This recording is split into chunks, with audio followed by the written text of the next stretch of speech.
이 장면은 단순히 전장의 한 에피소드가 아니라 21세기 전쟁 패러다임을 바꾸는 기념비적 순간이라고 할 수 있습니다.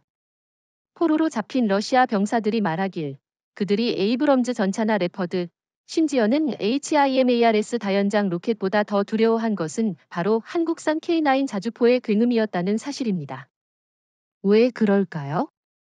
에이브럼즈는 강력하지만 움직임이 제한적이고 HIMARS는 치명적이지만 사거리가 예측 가능한 무기라는 점에서 러시아군에게 어느 정도 대비할 틈을 줍니다. 하지만 K9의 포격은 다릅니다. 그 굉음이 울리는 순간 이미 땅이 흔들리고 귀를 찢는 듯한 진동이 전신을 관통하며 다가오는 죽음을 본능적으로 인식하게 만듭니다. 저는 이 고백을 들으면서 한국이 세계 군사 시장에서 단순히 기술력이 아니라 심리적 브랜드 가치를 창조한 것이 아닐까 하는 생각이 들었습니다.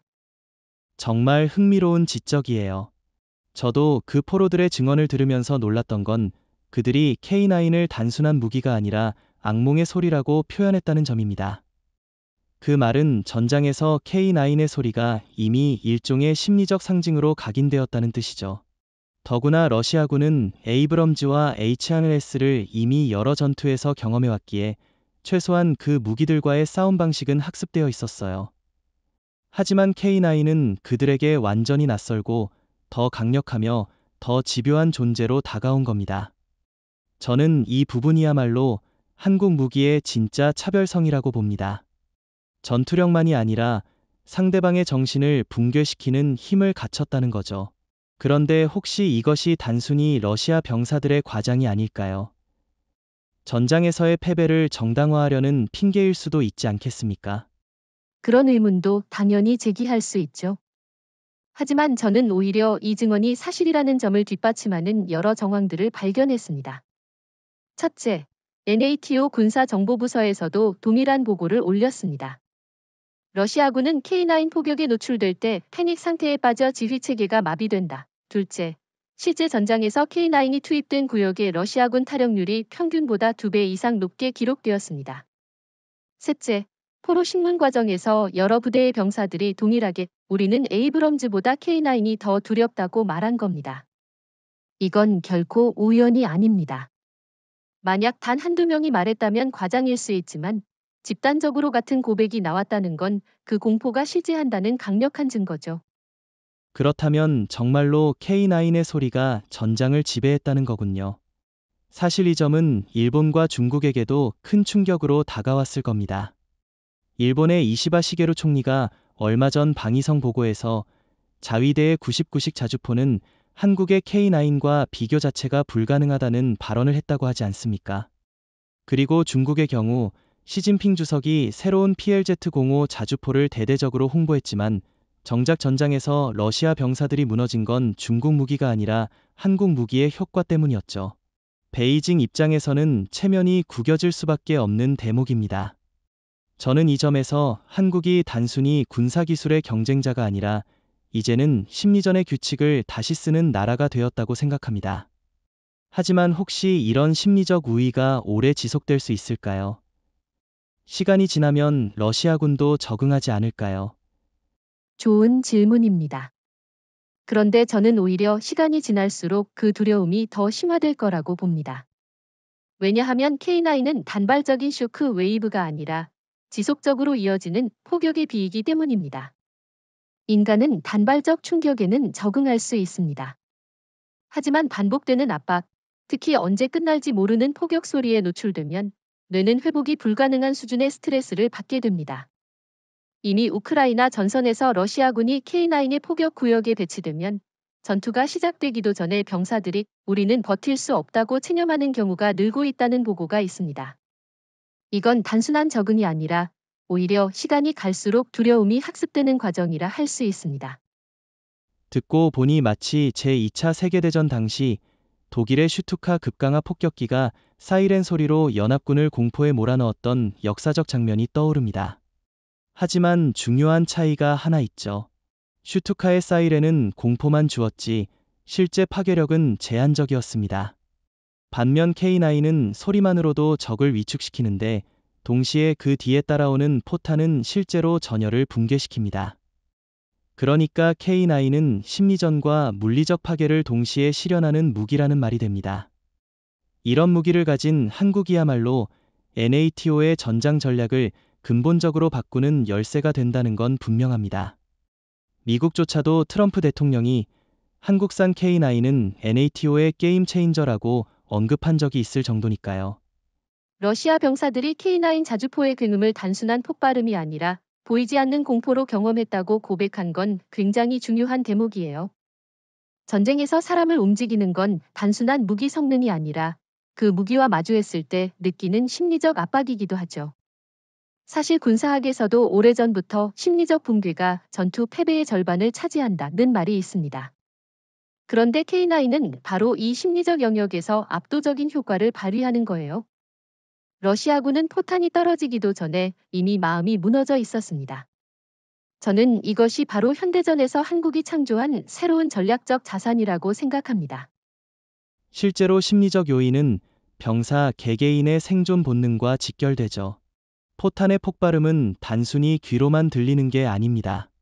땅이 울리고 공기가 흔들리고 온몸의 장기가 떨릴 정도의 충격이 병사들에게 전달되죠. 인간의 뇌는 이 순간 전투 의지를 유지하기보다는 회피 본능을 먼저 작동시킵니다. 문제는 K9이 이 과정을 지속적으로 만들어낸다는 겁니다. 잠깐의 폭격이 아니라 몇 시간씩 이어지다 보니 러시아군 병사들은 어느 순간부터 싸움이 아니라 생존 자체가 불가능하다고 인식하게 되는 거죠. 그런데 여기서 질문 하나 드려도 될까요?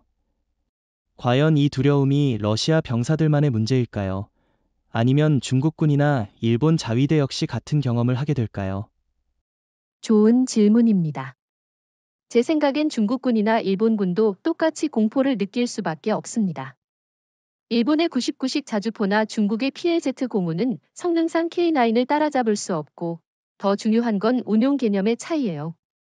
한국군은 포격을 짧고 강력하게 집중하는 MRSI, 멀터펠 라운즈즈 사이멜테이니어스 임팩트, 전술을 구현하는데 이는 동시에 여러 발이 떨어져 마치 폭풍처럼 적을 덮치는 효과를 냅니다. 일본이나 중국 포병은 아직 이런 수준에 도달하지 못했죠. 결국 중국군이나 일본군도 전장에서 K9의 포격을 경험한다면 러시아군과 똑같이 심리적으로 무너질 겁니다. 그리고 이는 단순한 가정이 아니라 NATO가 실제로 시뮬레이션을 통해 이미 결론 내린 부분입니다. 저는 여기에 또 하나의 심리적 요인이 있다고 봅니다. 바로 정체성의 충격입니다. 러시아군은 그동안 자신들이 세계 최강 포병국이라는 자부심을 갖고 있었어요. 하지만 전장에서 자신들이 포병 왕국이 아니라 오히려 한국의 포병 기술 앞에서 무력화되는 현실을 목격한 거죠.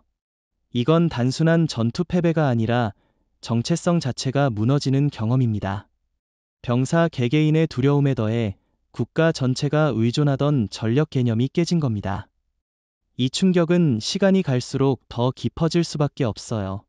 제가 궁금한 건 한국은 이 심리적 우위를 전략적으로 어떻게 활용할 수 있을까요? 바로 그 지점이 핵심입니다. 한국은 이제 K9을 단순한 무기가 아니라 심리전 자산으로 규정하고 활용해야 합니다. 예를 들어 NATO 작전에서 K9을 전방에 배치하는 것만으로도 적에게 엄청난 압박을 줄 수 있죠.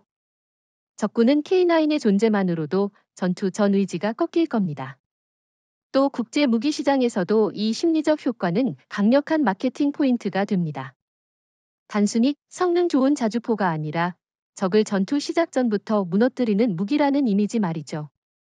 미국이나 독일의 자주포는 이런 이야기를 만들어내지 못했습니다.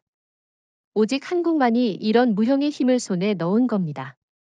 흥미로운 점은 이와 같은 심리적 우위가 전쟁 전체의 전략 구도까지 바꿀 수 있다는 사실입니다. 러시아군이 이미 정신적으로 붕괴한다면 NATO는 훨씬 적은 비용과 피해로 전선을 유지할 수 있습니다. 이는 군사 경제학적으로도 엄청난 의미가 있어요. 심리전에서 앞선 무기를 가진 국가는 곧 전쟁 비용을 획기적으로 줄이는 나라가 됩니다. 미국조차도 K9을 본 뒤에 우리는 에이브럼즈를 내세워도 한국의 포병 지원 없이는 전장을 장악할 수 없다는 결론에 도달했다고 하죠. 한국이 단순한 동맹이 아니라 필수 불가결한 존재로 부상하는 순간입니다. 사실 NATO 포병 규범에는 자주포의 발사 속도와 정확성, 그리고 화력 유지 능력에 대한 여러 가지 기준이 명확히 제시되어 있습니다. 예를 들어 분당 몇 발을 사격할 수 있는가, 사거리가 얼마나 되는가, 그리고 사격 후 얼마나 빠르게 다음 사격 위치로 이동할 수 있는가 등이죠. 그런데 K9은 이 모든 NATO 표준을 단순히 충족하는 수준이 아니라 아예 상위 레벨에서 새로운 기준을 제시하고 있습니다. 최대 사거리 40km 이상, 분당 68발의 고속 사격, 그리고 MRSI 전술 즉 여러 발을 연속 발사하여 동시에 목표 지점에 낙탄시키는 능력. 이건 단순히 종이 위의 스펙이 아니라 전장에서 실제로 러시아군을 압도한 구체적 수치입니다. NATO 내부 보고서에도 K9의 화력은 기존 서방 자주포보다 20% 이상 빠르며 정확성은 2배 이상 높다는 평가가 남아 있습니다. 그 부분이 굉장히 흥미롭습니다. 사실 NATO는 지금까지 독일의 PGH-2000을 최고 성능의 자주포로 여겨왔죠. 하지만 실제 운용 환경에서 PGH-2000은 유지보수 문제가 많고 대량 운용에 제약이 크다는 약점이 있었습니다. 반면 한국의 K9은 이미 10여 개국 이상에 수출되어 다양한 환경에서 안정적으로 운용되고 있죠.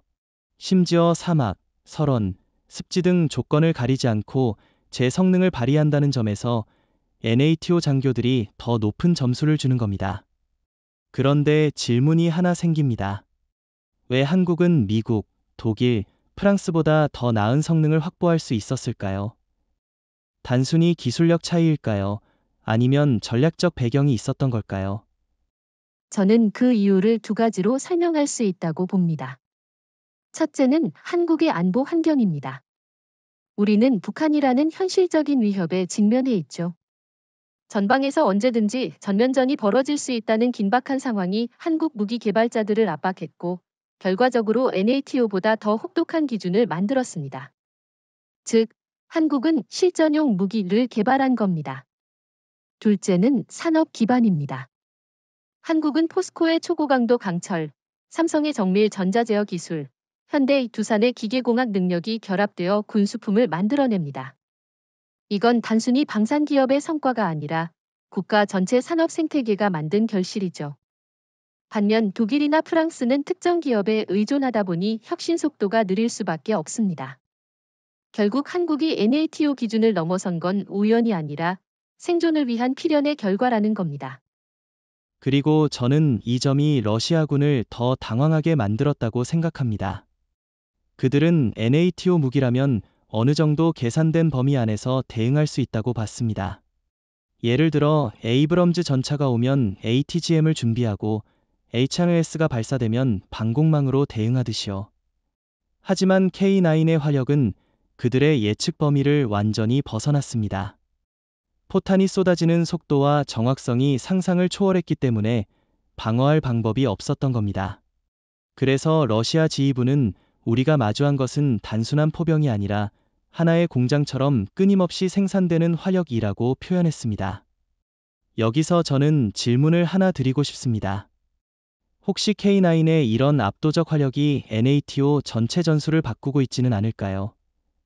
실제로 NATO는 K9을 도입한 국가들을 중심으로 포병 전술 규범을 다시 작성하고 있습니다. 기존에는 지속적 사격이 핵심이었지만 K9이 등장한 이후 고속 집중 사격과 즉각적 재배치가 새로운 교리로 자리 잡았습니다. 예를 들어 폴란드군은 러시아 국경 인근에서 K9을 배치하며 3분 집중 사격 후 2분 내 재배치라는 새로운 전술을 채택했어요. 이는 곧 NATO 전체가 따르는 표준이 되었습니다. 한국식 전술이 NATO 전선에 흡수된 거죠. 미국조차도 자국 M109 자주포의 개량 방향을 K9 모델에 맞추고 있습니다. 결국 NATO는 한국의 화력을 표준으로 삼는 단계에 도달한 겁니다. 이건 일본과 중국에겐 치명적인 소식일 겁니다.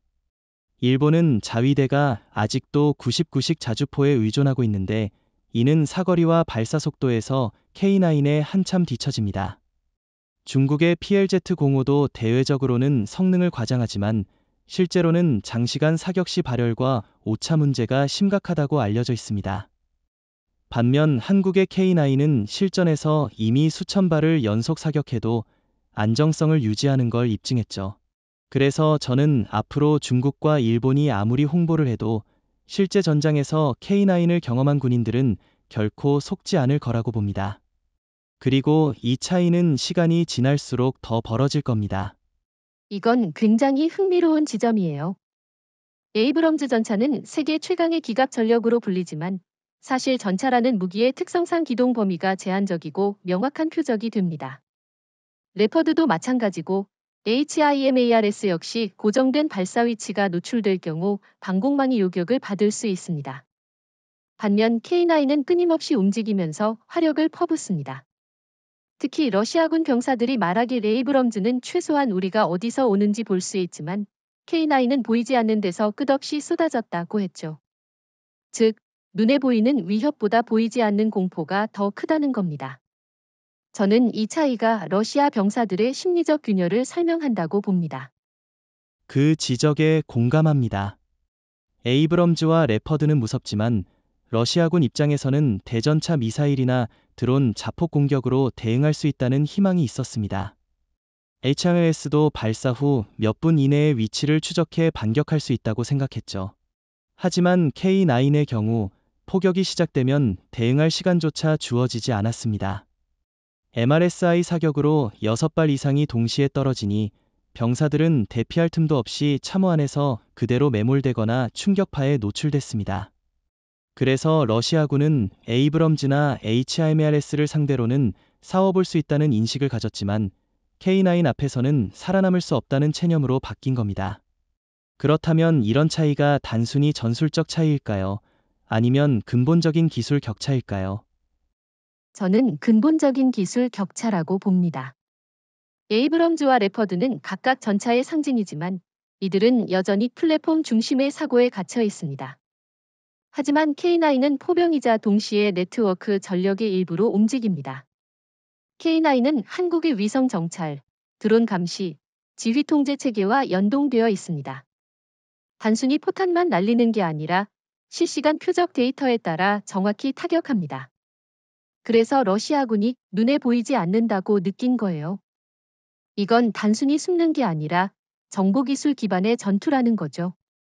일본이나 중국이 아직도 플랫폼 과시에 집중하는 사이 한국은 전장 전체를 하나의 시스템으로 묶어버린 겁니다. 여기서 더 충격적인 건 국제 비교죠. 미국 언론조차 최근에 에이브럼즈와 HIMARS가 러시아군을 제압했지만 전장에 공포를 심어준 건 한국의 K9이었다고 보도했습니다. 유럽에서도 비슷한 반응이 나왔습니다.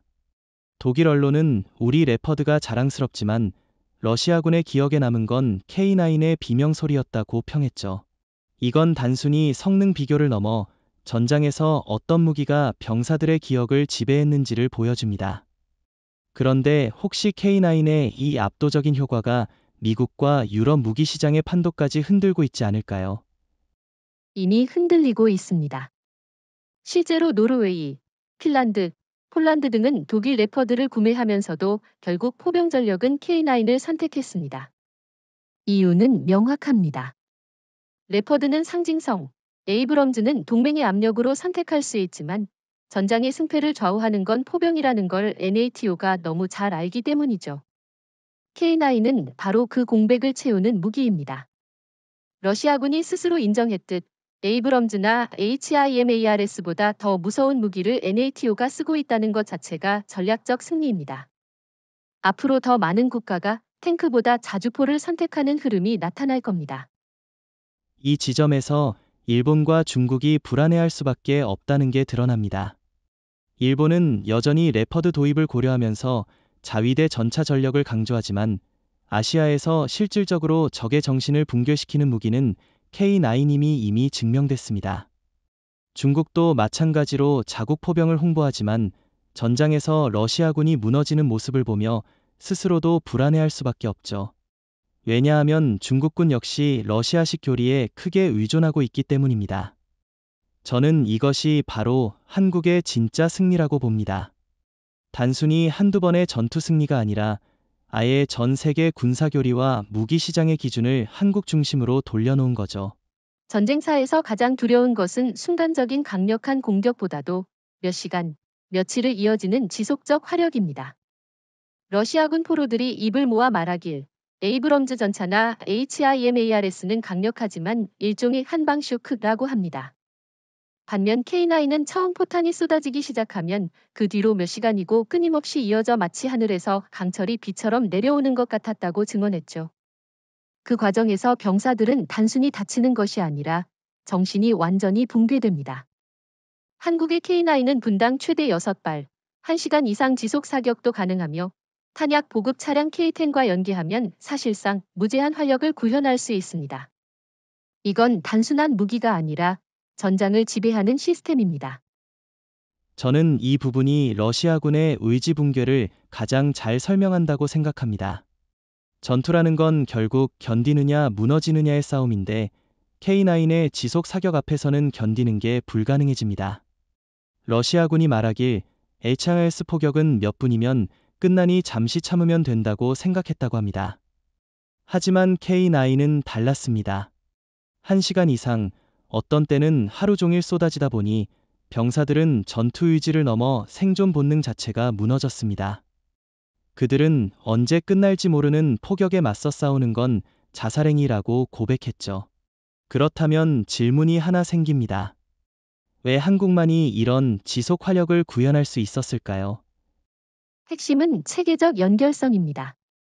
한국은 단순히 K9만 만든 게 아니라 탄약을 자동으로 보급하는 K10, 그리고 사격 지휘를 담당하는 K11 시스템까지 패키지화했습니다. 즉, 전투 현장에선 K9이 포격하고 K10이 끊임없이 탄약을 채워 넣으며 K11이 실시간 데이터로 표적을 지정하는 구조입니다. 이런 시스템적 연동이 없으면 장시간 지속 사격은 불가능합니다. 독일의 PGH-2000이나 중국의 PLZ-05는 이 부분에서 한계가 뚜렷합니다. 그래서 몇 분 이상 연속 포격을 하면 열과 진동으로 고장이 나고 보급도 원활하지 않아 멈출 수밖에 없는 거죠. 한국은 산업적 강점과 전시 경험을 결합해 이 문제를 해결했기에 무한 활력이 가능해진 겁니다. 정말 흥미롭습니다. 저는 이 점이 일본에도 큰 충격을 줬다고 생각합니다. 일본 자위대는 여전히 포병 지원을 제한적 보조 전력으로 취급하고 있습니다. 그래서 그들은 K9 같은 지속적 포격 개념 자체를 이해하지 못합니다. 하지만 현대전에서 포병은 단순 보조가 아니라 전장을 장악하는 게임 체인저입니다. 중국도 비슷합니다.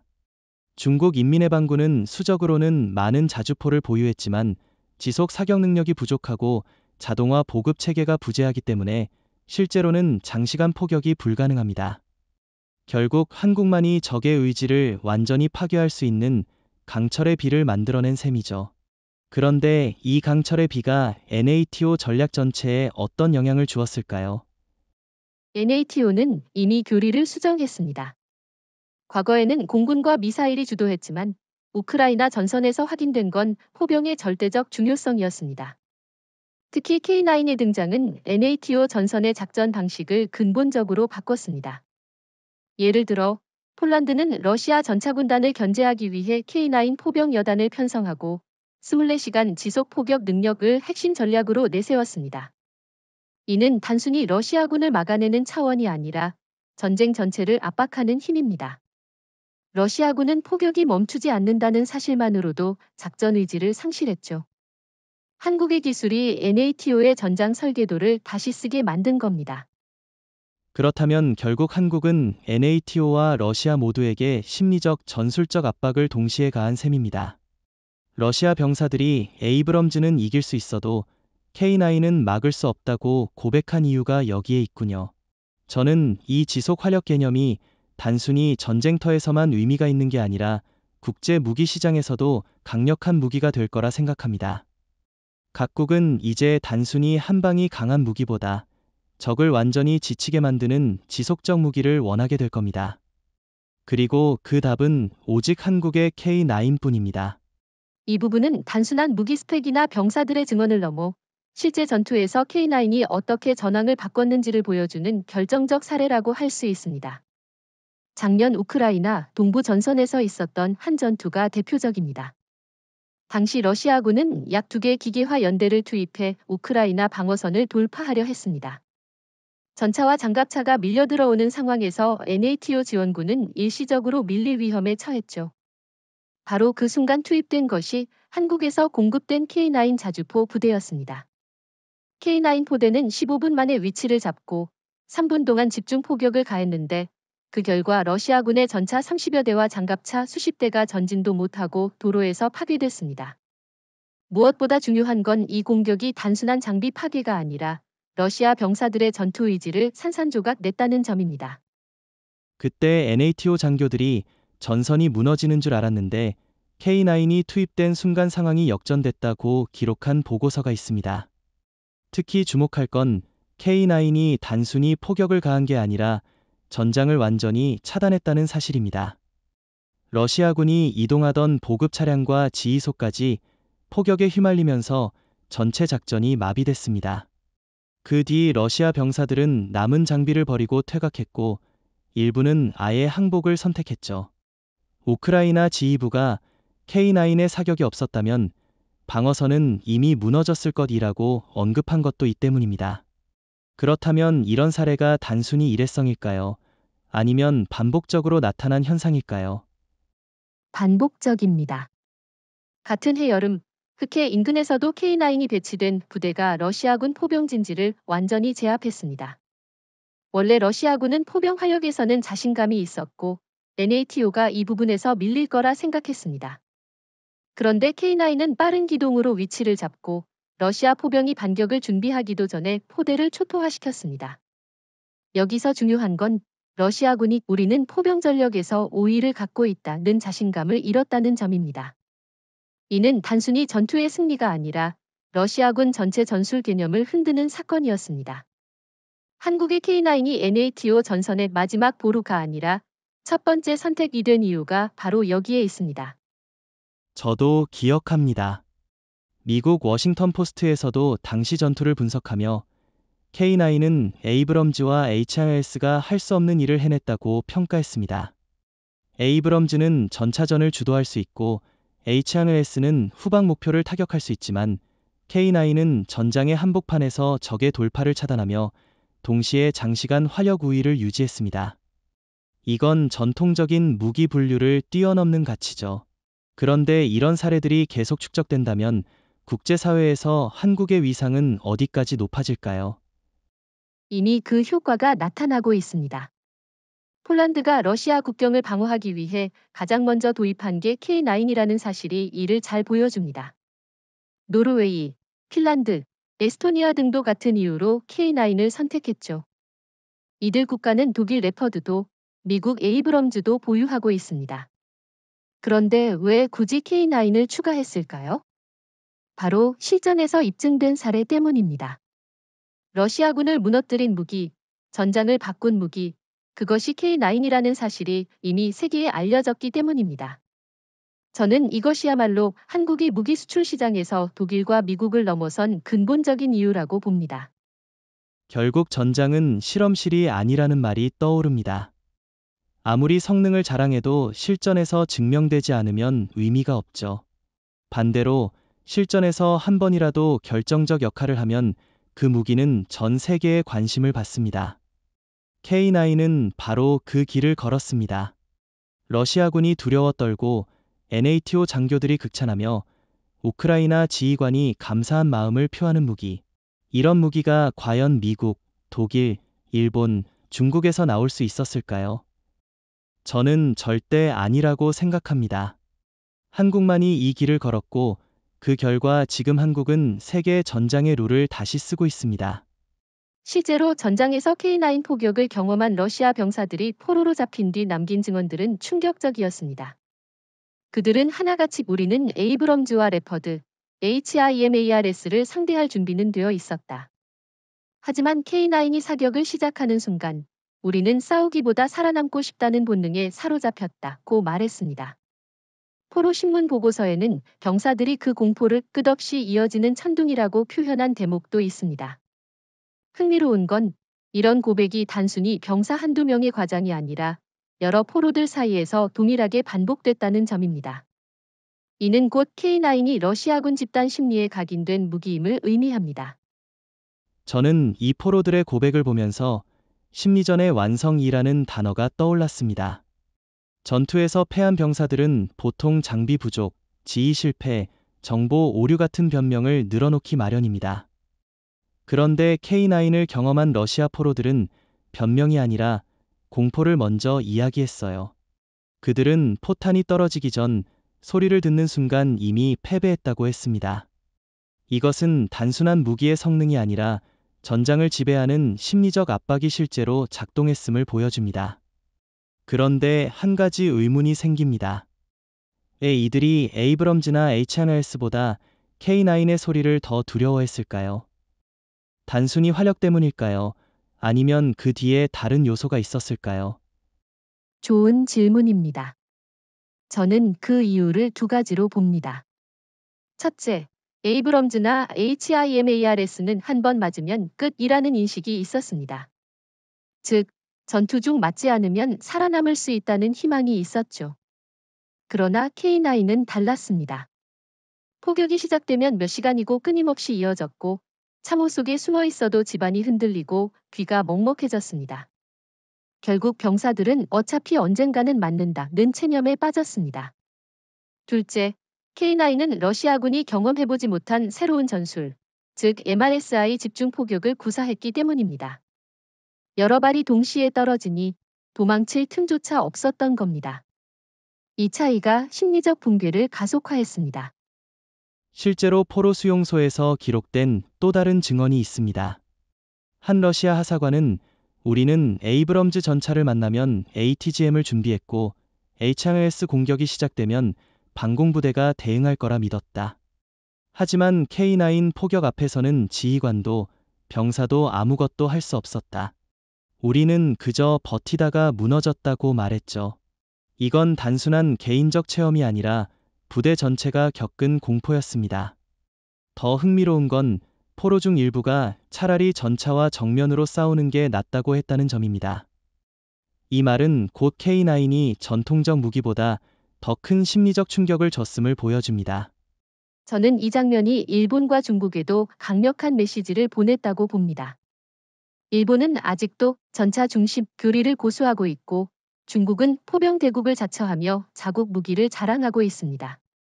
그러나 러시아군 포로들의 고백은 이런 사고방식을 뿌리부터 흔드는 겁니다. 즉, 전차와 미사일보다 두려운 건 한국의 포병이라는 현실이 드러난 거죠. 일본 자위대가 아무리 99식 자주포를 홍보해도, 중국이 PLZ-05를 내세워도 실제 전장에서 병사들이 두려워하는 건 한국산 K9이라는 사실이 국제적으로 확실히 각인된 셈입니다. 맞습니다. 실제로 유럽 언론도 이 고백을 대서특필했습니다.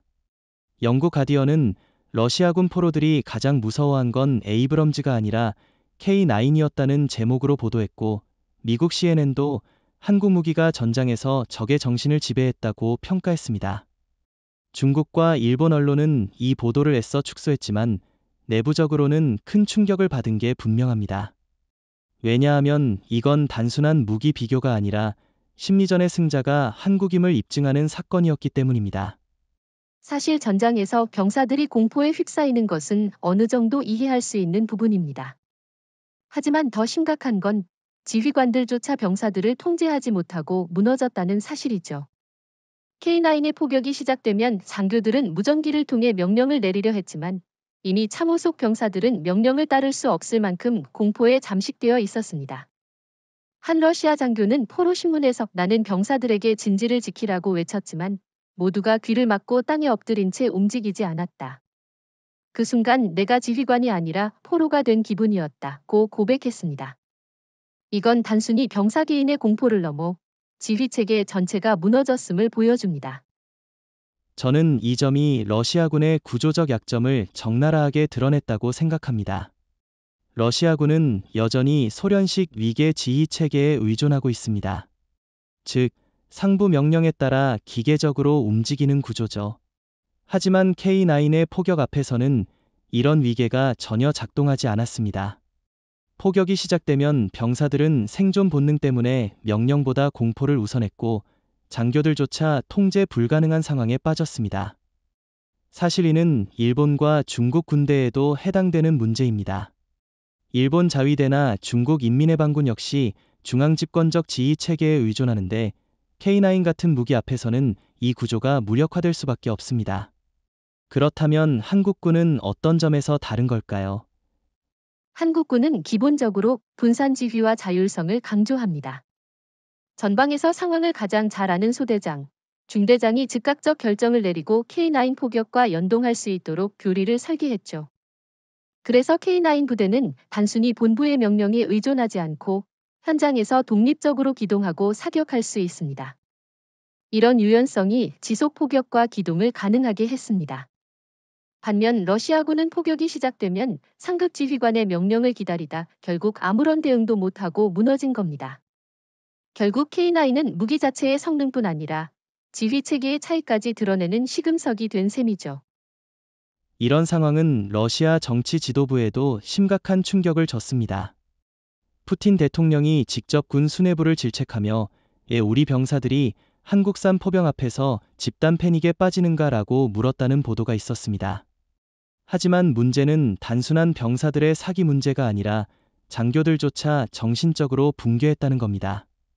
한 보고서에 따르면 일부 러시아 장교들은 K9 포격이 시작되면 무전기를 꺼버리고 아예 지휘를 포기했다고 합니다. 이런 사례는 단순한 군사 패배를 넘어 체제 위기와 직결될 수밖에 없습니다. 그런데 혹시 이런 현상이 일본이나 중국에서도 벌어질 가능성이 있다고 보십니까? 충분히 가능성이 있습니다.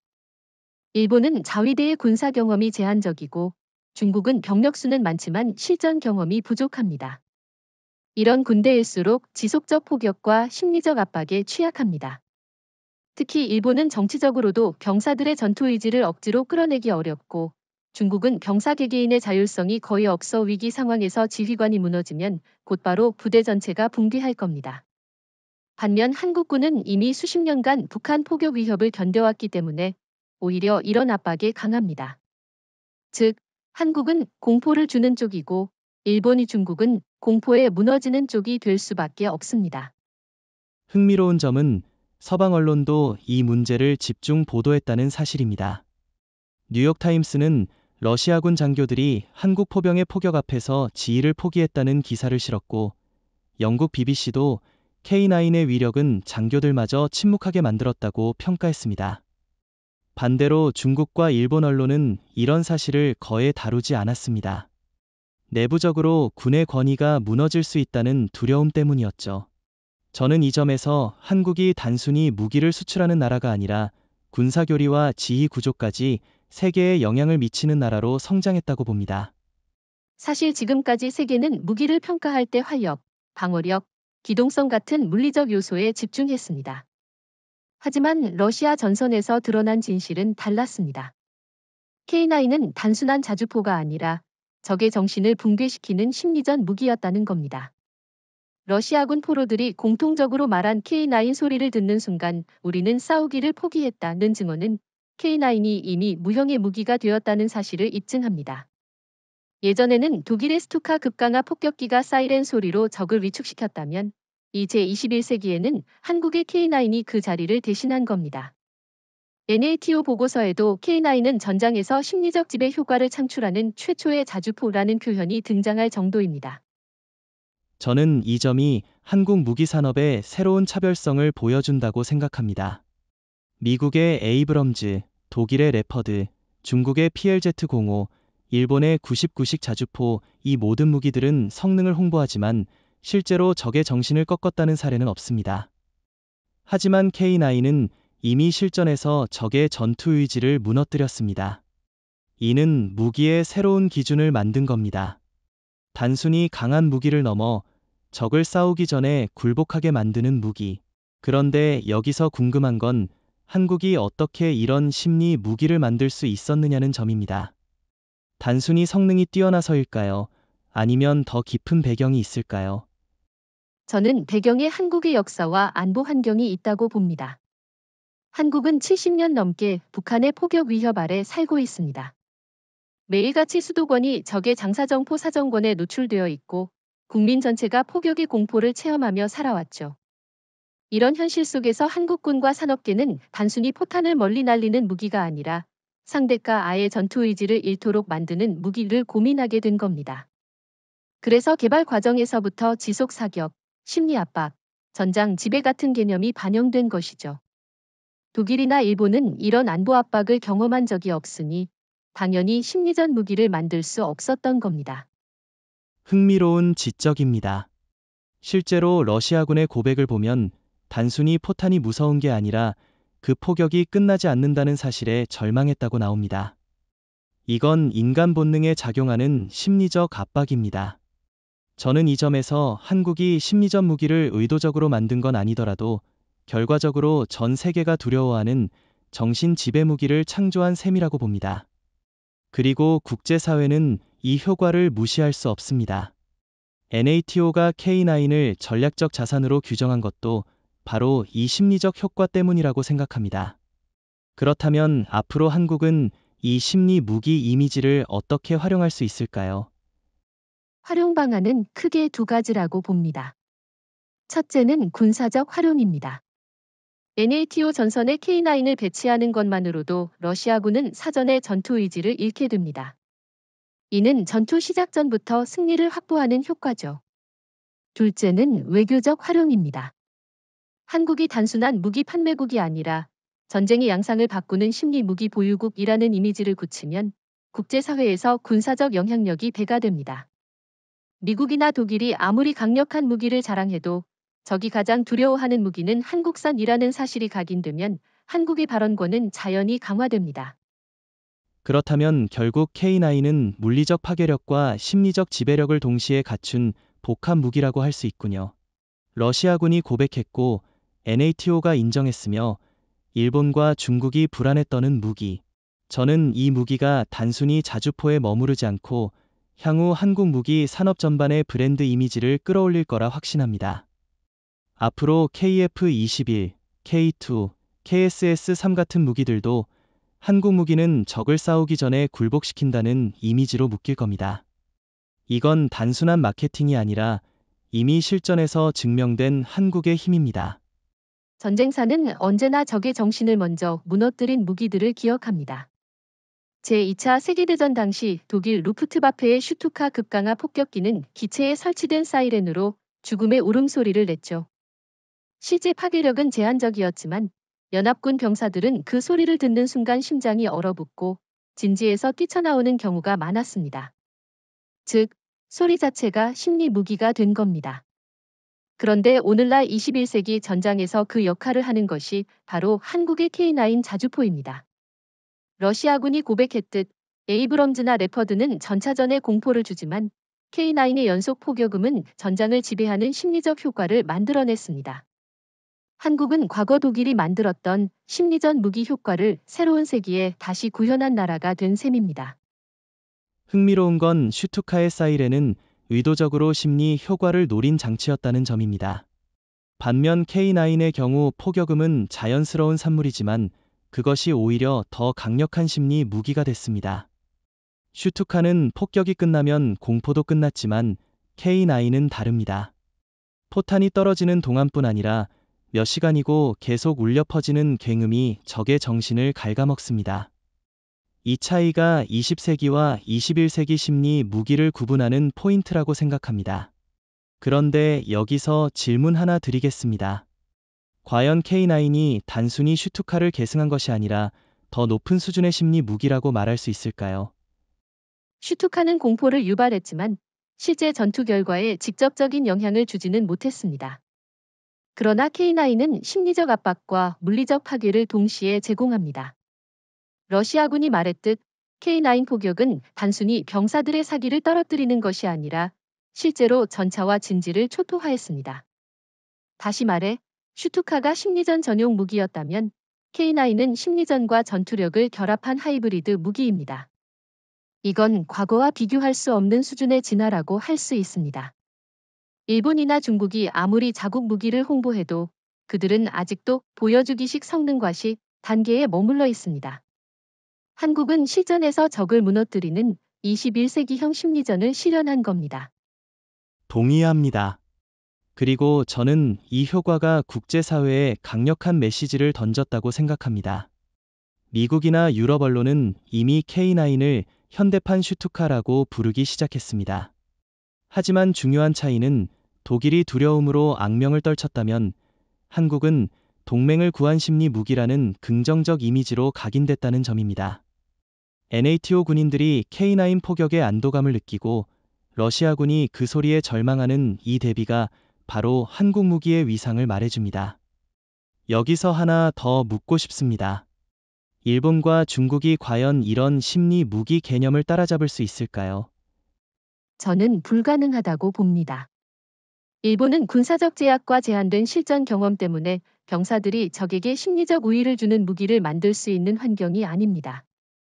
중국은 양적 우세를 자랑하지만 실제 전투 경험 부족과 낮은 훈련 수준 때문에 심리 무기라는 개념조차 체계적으로 발전시키지 못하고 있습니다.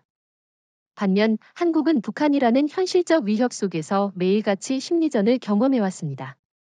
이 차이가 바로 K9을 탄생시킨 배경입니다. 따라서 일본과 중국이 아무리 기술을 따라 하더라도 실전에서 심리지배 무기를 만들어내는 건 불가능합니다. 결국 한국은 슈투카가 만들어낸 역사적 교훈을 넘어 새로운 기준을 세운 겁니다. 과거 독일은 적을 겁주기 위해 소리를 덧붙였지만 한국은 실제 전투와 심리전을 동시에 장악했습니다. 이건 단순히 군사기술 발전이 아니라 전쟁의 성격 자체를 바꾼 혁신입니다. 러시아군이 포로 수용소에서 우리는 K9 소리만 들어도 두려웠다고 고백한 순간 한국은 역사 속에서 다시 한번 심리 무기의 주인공이 됐습니다. NATO는 원래 미국산 무기 체계와 독일, 프랑스의 전통적 교리에 의존해왔습니다. 포병 운용에서도 M109 자주포나 PGH-2000이 표준으로 자리 잡고 있었죠. 하지만 우크라이나 전장에서 K9이 등장한 이후 NATO의 전술은 눈에 띄게 바뀌었습니다. NATO 합동사령부의 내부 보고서에는 K9은 단순한 포병 장비가 아니라 전장을 설계하는 기준이 됐다고 명시돼 있습니다. 특히 폴란드와 노르웨이, 핀란드는 러시아군의 기계화 부대를 억제하는 핵심 자산으로 K9을 전면에 내세우고 있습니다. 이건 단순히 무기 교체가 아니라 교리 자체의 변화입니다. 특히 폴란드는 K9을 대량 도입한 뒤 훈련 교범을 아예 바꿨습니다. 과거에는 포병은 보조 전력으로서 전차와 보병을 지원하는 역할이었지만 지금은 포병이 먼저 전장을 열고 전차와 보병이 뒤따르는 방식으로 바뀌었습니다. NATO 장교들은 이를 포병 주도형 전술이라고 부르는데 사실상 한국식 포병 교리가 NATO 전체에 흡수된 셈입니다. 저는 이 변화가 단순한 전술적 조정이 아니라 전쟁의 철학 자체가 바뀐 것이라 봅니다. 그런데 혹시 이런 변화가 미국이나 독일 무기 산업에 위협이 되고 있지 않을까요? 이미 큰 위협이 되고 있습니다. 독일은 PGH-2000을 유럽 최강 자주포라고 홍보해왔지만 실제 전장에서는 고장률과 유지비 문제로 비판을 받았습니다. 반면 K9은 실전에서 신뢰성을 입증했죠. 미국도 비슷합니다. M109는 이미 구식으로 분류되는데 미국이 차세대 자주포 개발을 추진하면서도 자국군 내부에서 차라리 한국산 K9을 면허 생산하는 게 낫다는 목소리까지 나옵니다. 이는 무기 산업 차원에서 한국이 기존 강자들을 위협하고 있다는 증거입니다. 즉, NATO 교리 변화는 곧 무기 시장 판도의 변화로 이어지고 있습니다. 그렇군요. 실제로 영국 군사학자들도 NATO가 한국 모델을 받아들이는 순간 유럽 전쟁 양상은 근본적으로 바뀐다고 분석했습니다. K9은 단순히 화력이 강한 자주포가 아니라 지속 사격과 기동 사격을 동시에 할 수 있기 때문에 NATO의 작전 속도를 획기적으로 높였습니다. 과거 NATO는 러시아군을 상대할 때 공군 의존도가 높았는데 지금은 포병이 공군의 역할을 상당 부분 대체하고 있습니다. 이건 비용 절감 측면에서도 엄청난 의미가 있죠. 공군 투입 대비 훨씬 저렴한 비용으로 같은 효과를 낼 수 있으니까요. 그런데 이 변화가 일본과 중국에는 어떤 압박을 줄까요? 압박은 치명적입니다. 일본은 자위대의 99식 자주포를 여전히 운용하고 있는데 사거리와 지속 사격 능력에서 NATO의 새로운 기준을 전혀 충족하지 못합니다. 중국의 PAZ-05도 숫자는 많지만 장시간 사격 시 과열 문제로 NATO식 작전에 적합하지 않습니다. 결과적으로 일본과 중국은 NATO와 같은 수준의 연합작전에 참여할 수 없는 이류 군대로 낙인 찍히게 됩니다. 반대로 한국은 NATO의 표준을 만들고 있는 나라로 자리 잡았고, 이는 곧 국제군사외교에서 한국의 발언권을 강화합니다. NATO 내부에서도 이런 인식이 퍼지고 있습니다. 프랑스 언론은 한국이 NATO의 포병 교리를 재정의했다는 기사를 내보냈고, 미국 군사 전문지는 NATO의 전선에서 K9은 필수 불가결이라고 평가했습니다. 반대로 러시아는 이를 두려움으로 인식하고 있습니다. 러시아 국방부는 K9이 NATO 전선에 늘어날수록 러시아군의 기동전은 불가능하다는 보고서를 크렘린에 올렸다고 합니다. 결국 NATO의 교리 변화는 단순한 군사적 조정이 아니라 러시아의 전략적 옵션을 봉쇄하는 효과까지 가져온 셈입니다. 우리가 앞선 부분에서 살펴본 것처럼 K9의 포격은 단순히 병력을 무력화하는 차원을 넘어 러시아군의 정신 상태 자체를 붕괴시켰습니다. 전장에서 반복되는 보고서에 따르면 K9 포격이 집중된 구역의 러시아군은 평균적으로 30% 이상이 전투 개시 전부터 탈영을 고려했다고 합니다. 실제 포로 신문에서는 우리는 싸우러 온 것이 아니라 그냥 죽음을 기다리는 처지였다는 고백도 있었습니다. 이건 전투력의 문제를 넘어서 군대의 존립 기반이 무너졌다는 뜻이죠. 러시아군 장교들은 사람들이 총을 들고 있어도 싸울 의지가 없다고 보고했고, 크렘린은 이 상황을 심각하게 받아들일 수밖에 없었습니다. 저는 이 대목에서 러시아의 구조적 위기가 드러났다고 생각합니다. 러시아군은 세계 최대 규모의 포병 전력을 자랑해왔지만 K9 앞에서는 포병 대국이라는 자부심이 산산조각 났습니다. 병사들의 정신력이 붕괴되자 지휘 체계도 더 이상 기능하지 못했습니다. 실제로 우크라이나 전선에서 러시아 지휘관들이 보고한 문서에는 포병 전력 손실보다 더 심각한 건 병사들의 공포심이 전선 전체에 퍼지고 있다는 점이라는 문구가 반복적으로 등장합니다. 그런데 저는 궁금합니다. 이 현상이 단순히 일시적인 현상일까요? 아니면 장기적으로 러시아군 전체를 마비시키는 요인으로 작용할까요? 장기적으로 더 심각해질 거라고 봅니다. 그 이유는 공포가 학습되기 때문입니다. 병사들이 K9의 포격을 한 번이라도 경험하면 다시 전장에 투입될 때 이미 두려움이 각인되어 있습니다. 즉, 포탄이 떨어지지 않아도 그 소리를 상상하면서 전투 의지를 상실하는 겁니다. 이건 마치 제2차 세계대전 때 연합군 병사들이 스투카 사이렌 소리만 들어도 공포에 휩싸였던 것과 비슷하지만 차이가 있다면 K9은 실제 파괴력까지 동반한다는 점입니다. 결과적으로 러시아군은 전선을 유지할수록 더 심리적으로 약화될 수밖에 없습니다.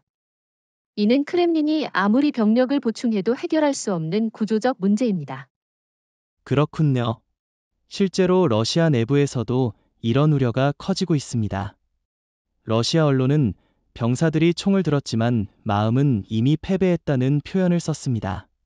심지어 일부 가족들은 전선에 나가는 아들에게 K9 지역만 피하라는 말을 했다고 합니다. 이는 단순한 군사적 패배가 아니라 사회 전반에 확산된 공포를 의미합니다. 중국과 일본이 이 장면을 지켜보며 어떤 생각을 했을까요? 저는 아마도 스스로도 같은 상황에 직면할 수 있다는 두려움을 느꼈을 거라고 생각합니다. 사실 러시아군 포로들의 고백과 전장의 기록은 내부 문건이나 군사 보고서로만 존재할 수 있었습니다. 하지만 이 사실이 외부로 알려지자마자 국제 언론이 일제히 반응하기 시작했습니다. 미국 CNN은 한국의 K9이 러시아군의 정신을 붕괴시켰다는 제목의 특집을 내보냈고, 워싱턴 포스트는 러시아 병사들이 에이브럼즈보다 두려워한 건 한국산 포병이라고 분석했습니다. 유럽 언론들도 마찬가지였습니다. 독일 슈피겔은 레퍼드가 자랑스럽지만 전장의 기억에 남은 건 K9의 굉음이었다고 평가했죠.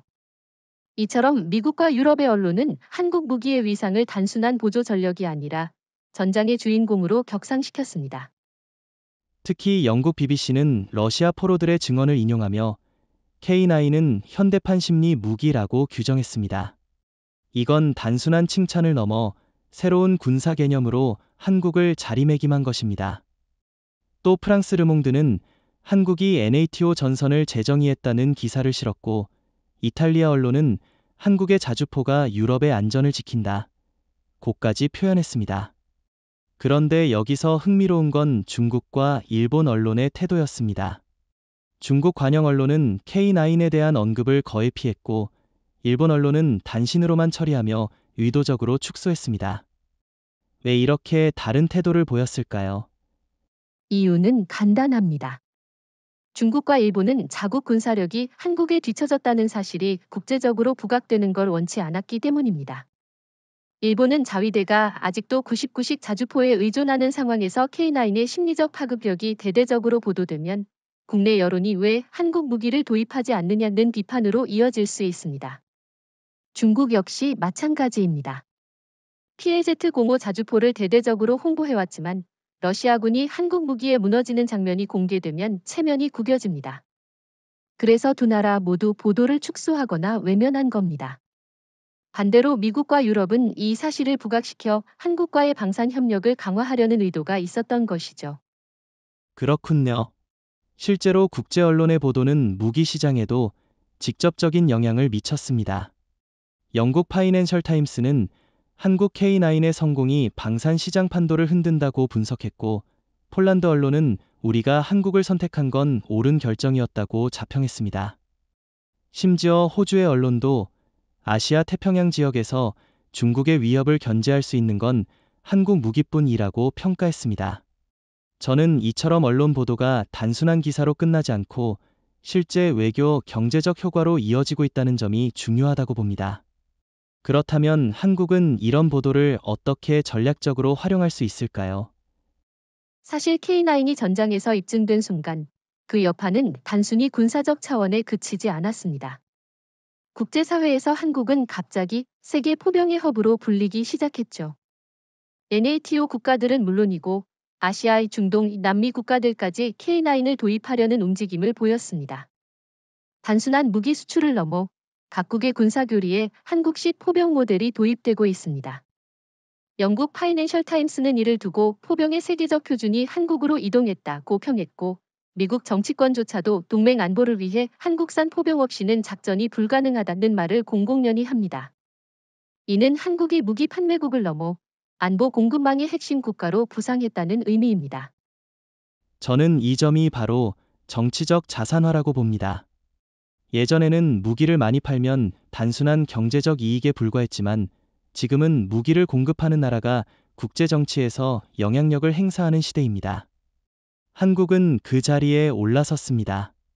실제로 폴란드, 노르웨이, 에스토니아 같은 나라들이 K9을 도입하면서 동시에 한국과의 외교 관계를 강화했습니다. 그들은 단순히 무기를 산 게 아니라 전쟁의 운명을 바꾸는 심리 무기를 손에 넣었다고 믿습니다. 그런데 여기서 질문이 있습니다. 한국이 세계 포병 중심으로 부상하는 게 일본과 중국의 전략에는 어떤 타격을 줄까요? 일본과 중국에는 치명적 타격입니다. 일본은 방위산업에서 자국 무기를 팔아 영향력을 확보하려 했지만 이제는 자위대 내부에서조차 한국 무기를 도입해야 한다는 목소리가 나옵니다. 중국도 마찬가지입니다. 그동안 아프리카나 중동에 자국 포병 시스템을 수출하며 세력을 확장하려 했지만 K9의 실전 성과가 알려진 뒤로는 구매국들이 한국 무기를 선호하게 됐습니다. 예를 들어 이집트와 사우디는 원래 중국제 자주포 도입을 검토했지만 최근에는 한국과 협상을 진행 중입니다. 즉, 한국의 부상은 일본과 중국의 방산 전략을 무력화시키는 효과를 가져왔습니다. 그렇다면 이건 단순한 무기 경쟁이 아니라 국제 정치의 중심축이 바뀌는 과정이라고 볼 수 있겠군요. 실제로 미국도 이 변화를 예의주시하고 있습니다. 트럼프 대통령이 한 연설에서 한국은 단순한 동맹이 아니라 우리 군사 전략의 필수 공급자라고 말한 것도 같은 맥락입니다. 미국이 한국산 무기에 의존하게 될수록 한미 관계에서 한국의 발언권은 강해질 겁니다. 저는 이 점이 곧 한국의 정치적 지위를 NATO 안에서 높이는 계기가 될 거라 봅니다. 그렇다면 한국은 이 기회를 어떻게 외교적으로 확장해야 할까요?